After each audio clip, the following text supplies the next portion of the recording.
Bien, 9:19 vamos a hablar con nuestra segunda entrevista, en esta ocasión para hablar de los trastornos del sueño, de uno de los más peligrosos, la apnea obstructiva del sueño. Y desde nuestra delegación en Madrid nos va a responder a esas preguntas don Iván Méndez Benegasi, vocal de la Comisión de Broncopatía y Trastornos del Sueño de la Sociedad Española de Otorrinolaringología y Cirugía de la Cabeza y Cuello. Muy buenos días, señor Méndez Benegasi. Hola, muy buenos días. Encantado de estar aquí con vosotros. Gracias. 425 millones de personas de entre 30 y 69 años tienen apnea obstructiva del sueño. ¿Qué factores influyen en esta patología? Bueno, pues sí, la verdad es que es casi una epidemia. Está fundamentalmente favorecido por el crecimiento cada vez mayor en la población de la obesidad. Ese sería el factor fundamental que hace que hasta el 6-8% de la población, incluso en mayores de 65 años, sobrepasa el 20%, sufran el síndrome de apneas del sueño. Existen otros factores puramente anatómicos, obstructivos, pues ejemplos, pensemos en un niño con unas amígdalas muy grandes que le obstruyen la vía aérea, pensemos en mandíbulas muy echadas hacia atrás y pequeñas, lo que se conoce como retrognatia, que estrechan la vía aérea también, la macroglosia o un volumen de lengua alto, como por ejemplo en los niños con síndrome de Down. Pero hay cosas mucho más sencillas como la respiración oral. El hecho de no poder respirar por la nariz favorece esa respiración oral que de por sí, al abrir la boca, estrecha la vía aérea y impide que cojamos un volumen pulmonar suficiente, que es lo que hace que tense la faringe y la vía aérea y favorece el colapso. Luego existe otras personas que, sin ser especialmente obesas y no tener ninguna característica anatómica típica, pues tienen un menor tono muscular de los músculos dilatadores de la vía aérea, que también les favorece que durante el sueño se colapse. Y luego habría un cuarto subgrupo de personas que tienen una especial sensibilidad a cambios en el oxígeno y el CO2, que también inestabilizan la vía aérea y eso también conlleva un colapso y una obstrucción de la vía aérea. Pero la obesidad es el factor fundamental y luego cosas menores pero igual de importantes como el tabaco y el alcohol, que también relajan la musculatura y favorecen el colapso. ¿Por qué en las personas obesas hay más riesgo de padecer este trastorno? Bueno, hay que tener en cuenta que casi el 50% de las personas obesas tienen apneas del sueño, pero no todos los obesos tienen apneas. Entonces, los obesos con apneas tienen una distribución especialmente característica de la grasa. En concreto, se deposita fundamentalmente en la propia lengua, generando un aumento de volumen.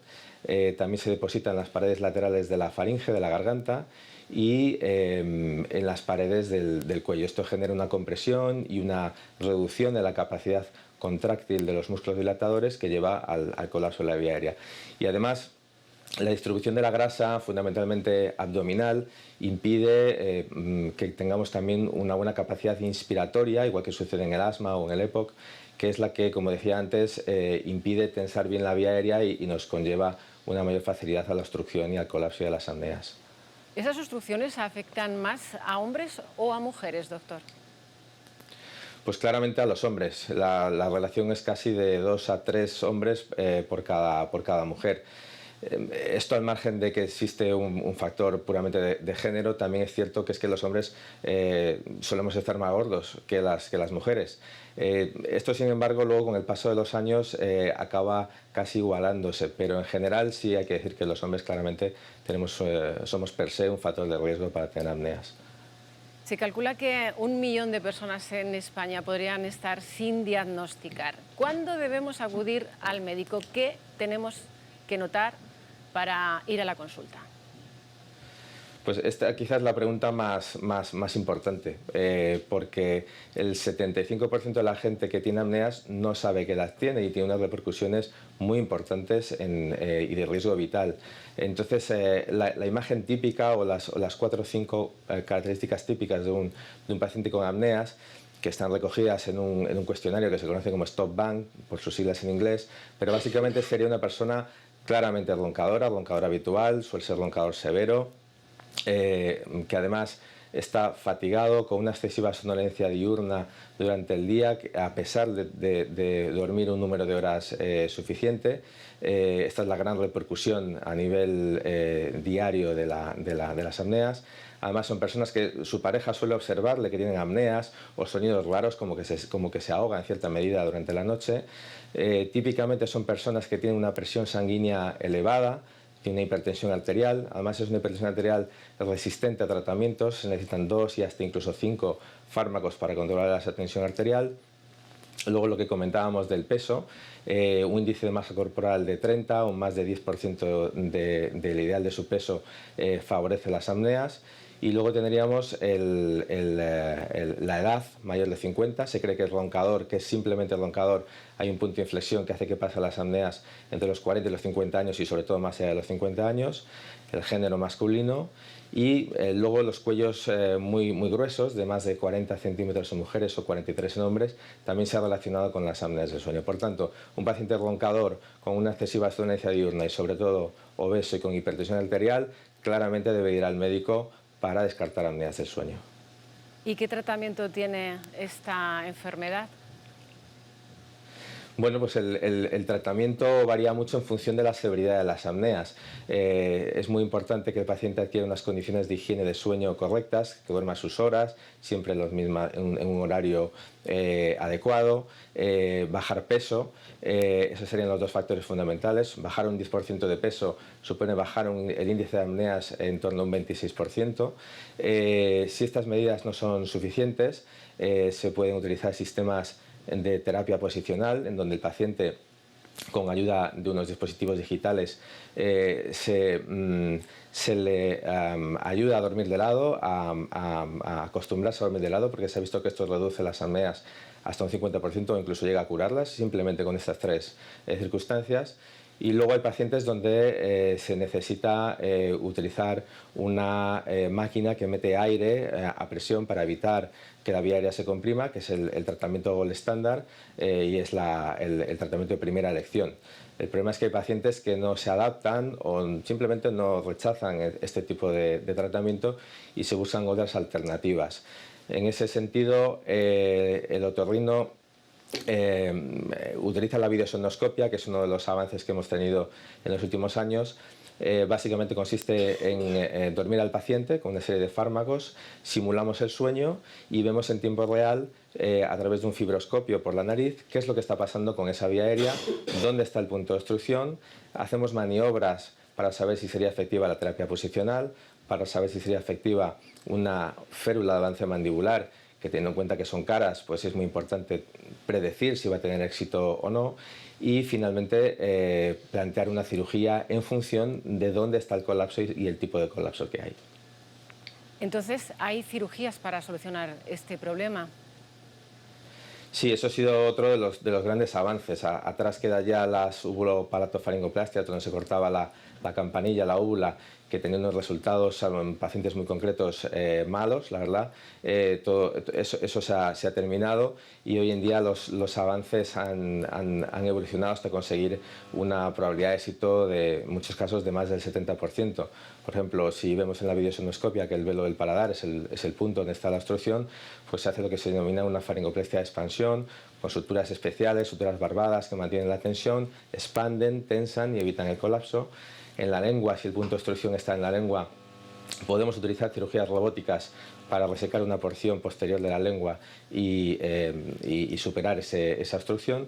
Y la revolución quizás hoy en día, que es probablemente el futuro, es el estimulador del nervio hipogloso, que básicamente es un marcapasos que se coloca debajo de la piel y con un pequeño sensor que abraza el nervio hipogloso. Cada vez que nosotros inspiramos por la noche, produce una pequeña descarga eléctrica que da mayor tono a la vía aérea e impide el colapso. Esto es una cirugía que tiene el índice de éxito más alto, duradero en el tiempo y con una aceptación de más del 75% de los pacientes. ¿La apnea obstructiva afecta también a los niños?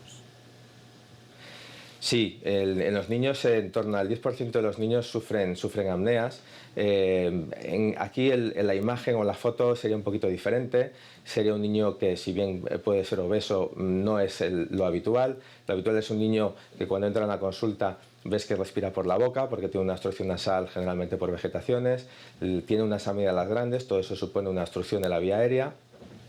Muchos de ellos además tienen frenillo, que impide que a lo largo de los años tengan un tono muscular correcto de la lengua y les favorece que en el futuro tengan apneas ya de adulto. Durante el sueño la madre nos dice que ronca mucho, que se despierta mucho, que suda, que tiene posiciones raras para dormir, y la clave es que en vez de estar fatigado, que también puede estarlo, lo típico es que esté hiperactivado. Son niños que no paran quietos, que la madre ya no sabe hacer con ellos, que tienen muchas rabietas, incluso se puede confundir con el síndrome de TDAH, de déficit de atención y hiperactividad. Esa sería la imagen típica de los niños. Estas apneas tienen además en repercusión, digamos, en nuestra vida diaria. ¿Cómo afectan, aparte de lo que es el problema en sí? Bueno, pues tenemos que diferenciar las repercusiones a corto plazo, en el día a día, y a largo plazo. A corto plazo, fundamentalmente todo gira en torno a esa excesiva somnolencia diurna, a esa fatiga, a ese sueño no reparador. Todos hemos estado cansados alguna vez. Imagínense que está cansado todos los días de su vida. Pues eso afecta a un menor rendimiento laboral, a mayores accidentes de tráfico. Se calcula que un 30% de ellos están relacionados con las apneas, y también afecta a la vida personal y emocional, la evitación de todo aquello que suponga una actividad social, una actividad física, incluso una disminución de la libido. Todo ello al final genera que tengamos una conducta de evitación, una tendencia a la depresión, una menor tolerancia al estrés. La repercusión es dramática a nivel diario. Y luego, igual de importantes, son las repercusiones a largo plazo. Las bajadas constantes de saturación de oxígeno por las apneas producen una mayor activación del sistema de adrenalina y noradrenalina, y esto está bien en una situación de alerta, pero de manera mantenida favorecen cosas que son las que nos van a llevar incluso a una mayor probabilidad de muerte, como son los infartos, los ictus cerebrales, la hipertensión, la diabetes. Incluso se ha relacionado con el Alzheimer y algunos tipos de cáncer. Entonces es realmente importante el diagnóstico. No solo diagnóstico, doctor, desde su asociación destacan también la importancia del diagnóstico precoz y de la prevención. Sí, el diagnóstico precoz es fundamental precisamente para evitar estas repercusiones cardiovasculares en la calidad de vida del paciente.